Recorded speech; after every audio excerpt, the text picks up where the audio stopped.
right, now we're going to go to those determinants of supply, the non-price factors that will actually shift the supply curve. And I have an acronym for those, surprise, surprise, and it is NICE-JAG. Okay, and NICE-JAG stands for these 7 things. N stands for natural man-made phenomenon. I stands for input costs. C stands for competition. E stands for expectations.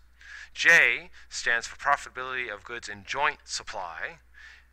A stands for profitability of alternative goods in supply, and G stands for government action. So those 7 things, ladies and gentlemen, are the determinants of supply, and will actually change supply and will shift the supply curve to the left or to the right. Definitely want to memorize that acronym. And we're going to go over each of these specifically and how it would change supply.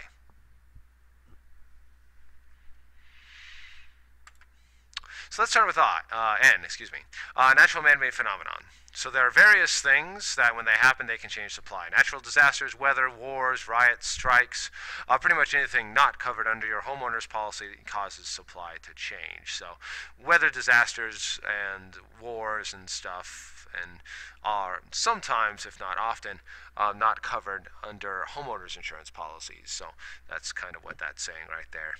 All right, but usually natural man-made phenomenon is going to lessen supply because it's going to destroy things. All right, so let's take a look at the I, which is input costs. So input costs are, for example, the price of raw materials or other factors of production, such as labor. Those are definitely a big part of input costs.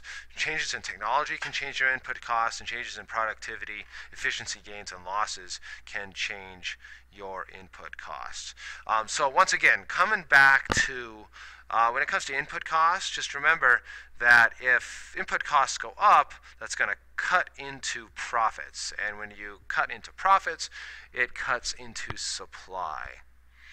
All right, so for example, if the price of raw materials goes up, then what's going to happen is you're going to see supply go down, because companies are going to have to pay higher input costs, which means they're going to make less profit, which means supply is going to go down. So let's say, for example, you have an apple juice manufacturer and the cost of apples goes up. Apples are an input for apple juice, so therefore, because input costs are going up, profit is going down, so supply is going to go down.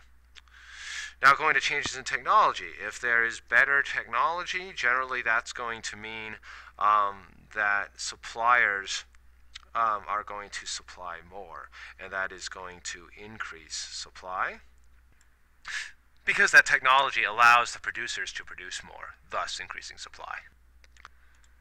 In addition to that, when it comes to technology and input costs, oftentimes when a company has better technology, that actually allows them to lower their cost of production, because that better technology allows them to produce things cheaper. Thus, you would have an increase in supply if you had an increase in technology. And more productivity is generally going to increase supply, less productivity is going to decrease it.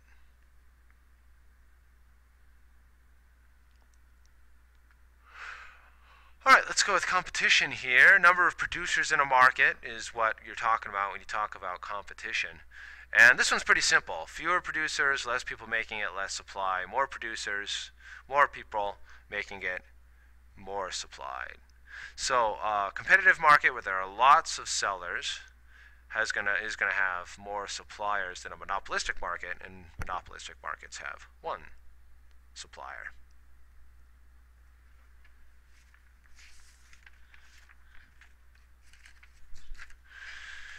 Now going on to the E, which is expected prices. So if producers expect prices to rise in the future, then they supply less now, so they can sell their good or service at the future higher price. So what we're looking at, ladies and gentlemen, when we're looking at these scenarios, is we're looking at the now. Okay, so if producers expect prices to rise in the future, they don't want to sell now. They want to sell in the future, so supply is going to drop. So for example, if you expect your stocks to increase in value, then you're inclined not to sell them now, but you will sell them in the future at a higher price, so therefore the supply of that stock is going to fall.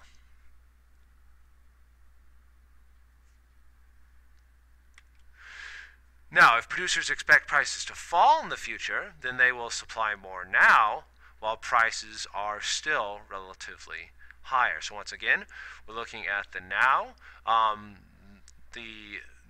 The producers would rather sell now when prices are high, so the supply is going to increase. So for example, if you expect your stocks to decrease in value, then you are inclined to sell them now before the prices fall, and so therefore the supply of that stock will go up.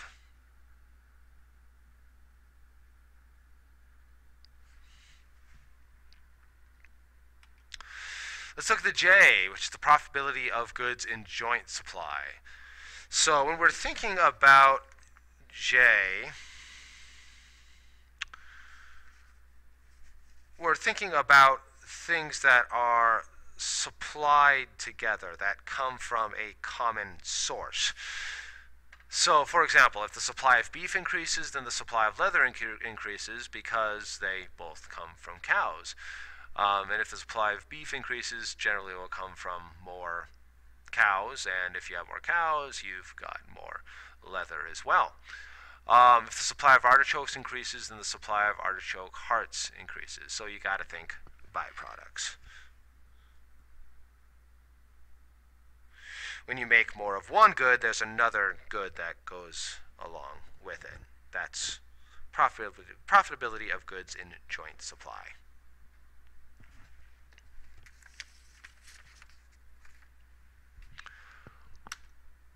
All right, let's look at A, profitability of alternative goods in supply. So this is really more of a show me the money situation. If suppliers can make money selling something, they're going to make it. So if farmers can make more money growing pineapples instead of bananas, then the supply of pineapples will increase, and the supply of bananas will decrease, because they're going to sell what they can make the most money on, which in this case is apples. So if auto manufacturers can make more money selling SUVs than sedans, they're going to supply SUVs, and they're going to decrease the supply of sedans. They're not going to supply what they sell for less. They're going to supply what they can sell for more.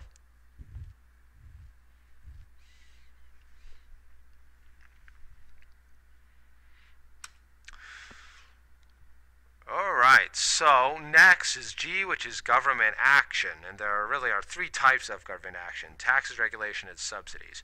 So business taxes are going to lessen profits for businesses, so that's going to drop supply. More regulation is going to create compliance costs on businesses. Let's say the government is telling Target it has to follow various safety regulations. So now Target has to hire people to enforce those safety regulations, and they have to pay those people, and they have to make sure that they're in teaching the regulations the right way. All of these laws businesses have to follow are going to give an incentive not to supply something. Either they're making less profit, or it's just too much of a pain to actually, in terms of time, to actually supply it. So more regulation is going to drop supply. Less regulation is going to increase it. Same thing with cutting taxes. If you cut taxes, you're going to increase supply, as long as they are business taxes. If you are taxing businesses, it's going to affect supply. If you're taxing individuals that are buying things, it's going to affect demand. And then finally, we have subsidies. Subsidies are money from the government to make something. So generally, if a business is getting money to make something, they are going to make it. So subsidies are going to increase the supply, because it's definitely going to increase profits.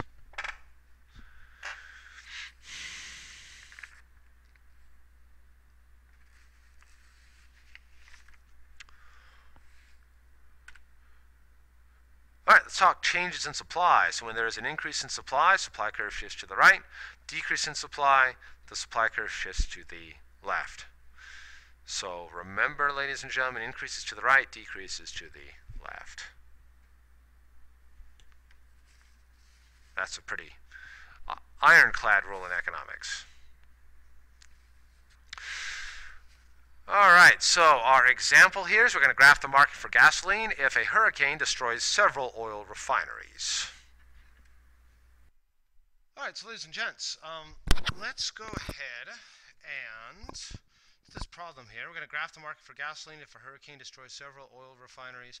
So the first step is we want to go ahead and draw our axes. So we have our y-axis and our x-axis. We have P for price on our y-axis. You have Q for quantity on your x-axis.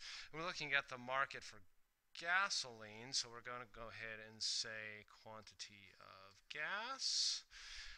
And then we have to draw our supply curve. Remember, supply curves are upward sloping. We'll go ahead and title that S for supply. So that's our original supply curve here. All right, so the next step is we have to figure out what is the determinant. Okay, so for these problems, I definitely want to give, you need to label your market, which you did, because you said what is the gas market. And then you need to tell me the determinant as well. And so in this case, this is the N in nice jag. It's natural and man-made phenomenon. We'll go ahead and just abbreviate that, and we'll call it natural phenomena. That's fine. We'll just abbreviate it because there's really not enough room to write it all out there. Okay, so we know our determinant is natural man-made phenomena. We know that a bunch of oil refineries are destroyed. We know that oil is used to produce gasoline. So if there's a lot less oil, okay, you're going to see a decrease in the amount of gasoline. So the supply of gasoline will decrease. Remember, decrease is to your left. So we go ahead and draw our arrow here to our left. And then we have our new supply curve, which we will go ahead and call S1. The reason we call that S1 is we want to go ahead and differentiate from the other supply curve, which we call S. All right, so in this case, you put your price on your y-axis, quantity on your x-axis, you labeled your market, you told me the determinant, you shifted the supply curve to the left. One supply curve is S, the other is S1, and you should be good to go. All right, so let's go ahead and do the assessment. So for number one, we're going to graph the market for cigarettes after the passage of a major cigarette tax. State the determinant of supply that changed, that caused the change in supply.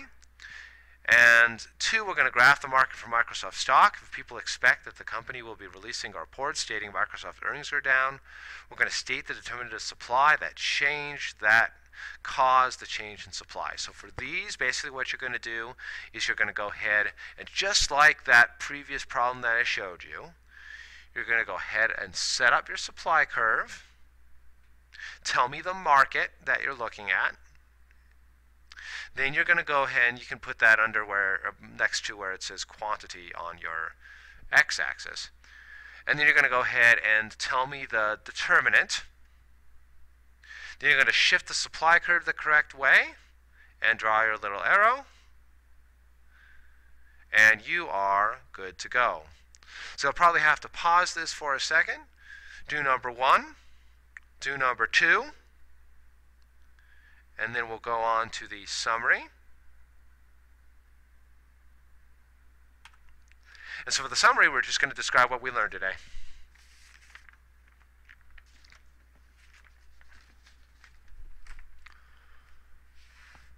All right, great. So we'll go from there, and I will see you mañana.